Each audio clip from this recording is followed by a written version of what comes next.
for what could be the next big leap in education technology: holography. Imagine standing in the midst of the Battle of Waterloo, seeing Napoleon's strategies play out, or witnessing Martin Luther King Jr. deliver his iconic "I Have a Dream" speech. Holographic education can make this possible. Let me introduce you to the concept of holographic education.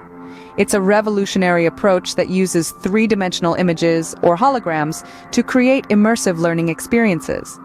Imagine being able to walk around a holographic model of the Great Pyramid of Giza, or to watch a 3D reenactment of the signing of the Declaration of Independence.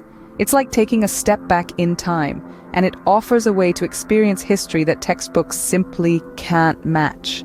This isn't just about making learning more fun and engaging, although that's certainly a big part of it. Research shows that immersive 3D experiences can also improve retention. When you can see and interact with historical events and landmarks, you're more likely to remember them. Holographic technology is already being used in some classrooms. For instance, medical students are using it to study the human body in intricate detail.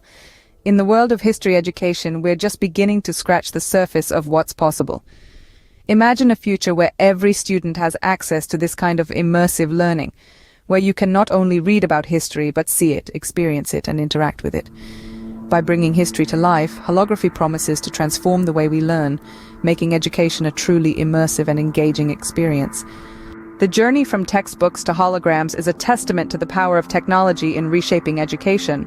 We've seen how traditional methods, while valuable, have their limitations. The evolution of educational technology, from chalkboards to digital screens, and now the brink of holographic education, has broken these boundaries, offering immersive and engaging learning experiences. The potential is limitless. As we move forward, the question isn't whether holographic education will become a reality, but when. And when it does, history will never be the same again.